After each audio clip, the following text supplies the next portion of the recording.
लोगों के साथ फोटो और सेल्फी लेते हुए नजर आ रहे हैं।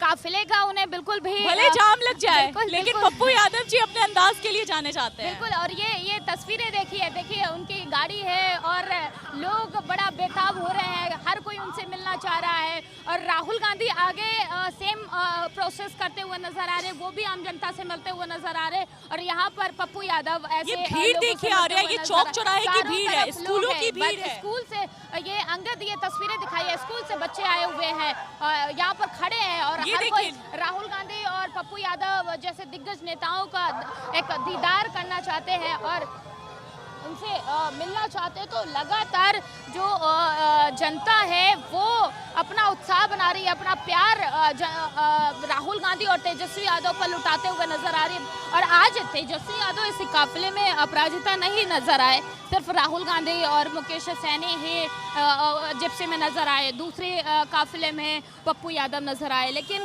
तेजस्वी यादव आज इस यात्रा से नदारद दिख रहे हैं। बिल्कुल आर्या, देखिए हमने बहुत बार देखा है कि जब राहुल गांधी की मौजूदगी नहीं रहती है तो तेजस्वी यादव कमान संभालते हुए नजर आते हैं। किसी कारणवश आज तेजस्वी यादव नहीं है तो राहुल गांधी कमान संभाल रहे हैं। तो ये जो है एक जो मजबूती पेश किया जा रहा है महागठबंधन की तरफ से, तो अपने आप में यही तो है इसका सबसे बड़ी तस्वीर यही तो दिखा रही है कि किस प्रकार से दोनों जो है महागठबंधन का बोझ अपने सर पे बहुत इजीली वे में संभालते हुए नजर आ रहे हैं। आज तेजस्वी यादव नहीं है तो राहुल गांधी सही, उस दिन राहुल गांधी नहीं थे तो तेजस्वी यादव सही, और पप्पू यादव तो खैर अपनी मौजूदगी लगातार दिखा ही रहे हैं। तो यहाँ पे जो इस प्रकार से बड़े बड़े नेता अपनी मौजूदगी दिखा रहे हैं, उससे लोगों को एक पल के लिए भी ये नहीं लगता है कि किसी नेता जो है वो उनके बीच में नहीं है। तो ये अपने आप में एक बहुत बड़ी बात है। बिल्कुल बिल्कुल।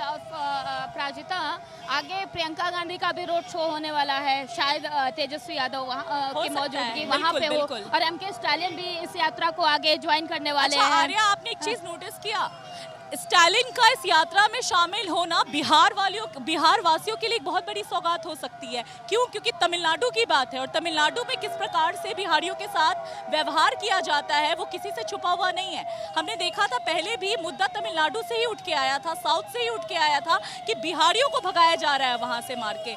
उस मुद्दे पे कितनी जांच हुई नहीं हुई वो तो बात की बात है, लेकिन अभी जिस प्रकार से साउथ दक्षिण की तरफ से लोगों की मौजूदगी दिख रही है तो ये किसी सौगात से कम नहीं है बिहार वासियों के लिए। अपराजिता, यहाँ पर इसको ऐसे समझा जा सकता है कि एमके स्टालियन का बिहार आना, और ये हिंदी बेल्ट है, इसे हिंदी बेल्ट कहा जाता है, काऊ बेल्ट कहा जाता है। तो यहाँ पर उनका आना इतना सही नहीं रहेगा, क्योंकि सीधे तौर पे ये कहा जा सकता है कि इसका कितना नफा नुकसान होगा इंडिया गठबंधन को, इंडिया ब्लॉक को। तो इसको ऐसे समझा जा सकता है कि बिहार और तमिलनाडु दोनों की राजनीति बड़ा डिफरेंट होती है। यहाँ के लोग भावनाओं से जुड़े होते हैं, धर्म से जुड़े होते हैं, आस्था से जुड़े होते हैं, और तमिलनाडु में लोग सामाजिक और विकास को ज़्यादा तवज्जो देते हैं। लेकिन यहाँ पे तो एक मिनट रोकना चाहेंगे अपराजिता।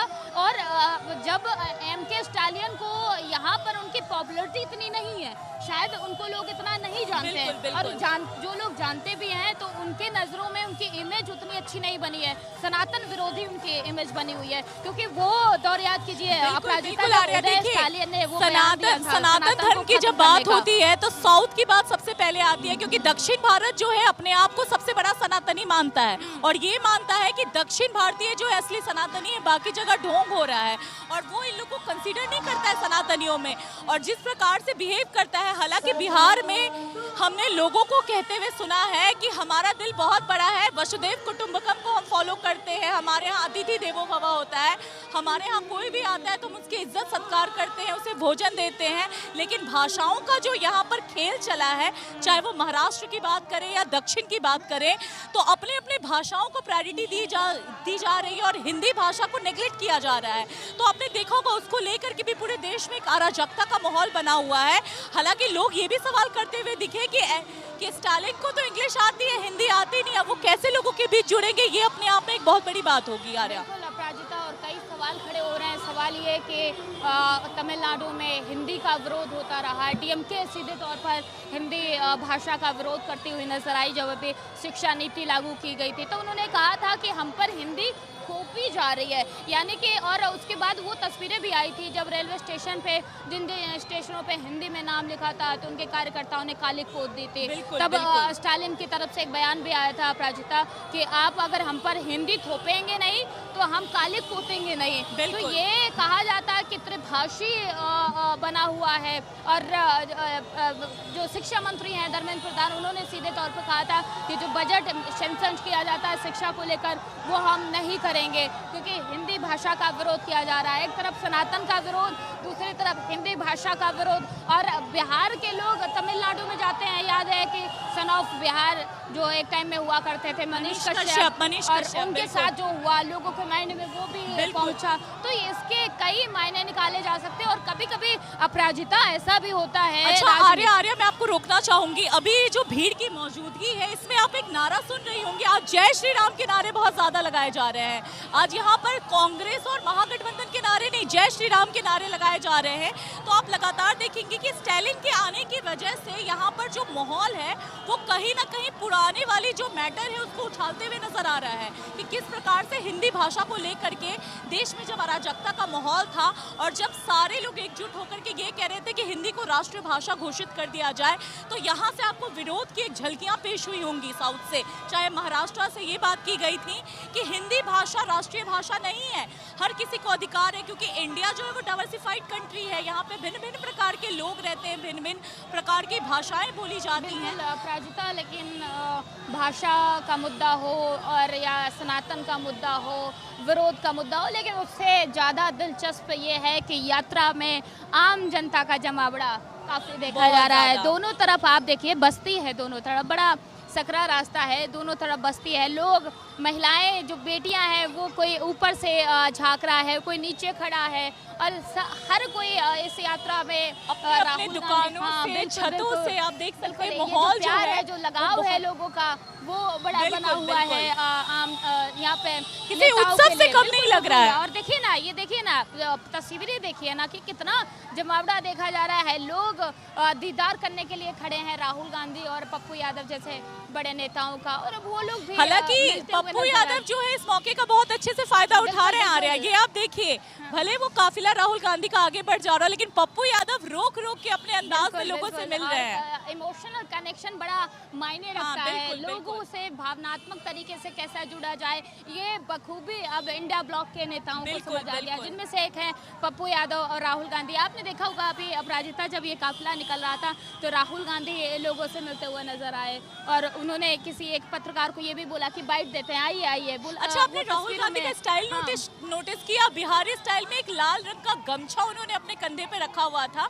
तो ये बेसिकली जो है वो लोगों से रिलेट करने की भी कोशिश कर रहे हैं कि एक फॉरेनर, मतलब कि राहुल गांधी को तो एक फॉरेनर नेता के रूप में देखा जाता है, क्योंकि उनकी जो माता है सोनिया गांधी वो इटली से आती है, तो वो बिहारी स्टाइल में नजर आ रहे हैं। कहते हैं कि सिंबल बहुत कुछ कहते हैं, तस्वीरें बहुत कुछ कहती है, बहुत कुछ बोलती हैं, और ये कनेक्ट करने की कोशिश की जा रही है बिहार के लोगों से, बिहार वासियों से, बिहार की जनता से भावनात्मक कनेक्शन बनाने की कोशिश की जा रही है। तो ये अपराजिता, अगर ये भीड़, ये प्यार यूं ही बरकरार रहता है 2-2.5 महीने चुनाव तक, तो इस बार की तस्वीरें बिहार में कुछ और ही होंगी, कुछ और ही इस बार का रिजल्ट आ सकता है। चुनाव के वक्त क्या इसका परिणाम आएगा वो तो चुनाव के बाद जनता ही डिसाइड कर पाएगी, लेकिन इस बात में कोई दौराहे नहीं है कि राहुल गांधी की इस यात्रा से पॉपुलैरिटी जो है वो और भी ज्यादा बढ़ेगी। नहीं, यहाँ पे ऐसे भी कह सकते हैं अपराजिता कि राहुल गांधी की पॉपुलैरिटी के साथ साथ उनकी पार्टी का जो बेस खत्म हो चुका था, जो राजनीतिक जमीन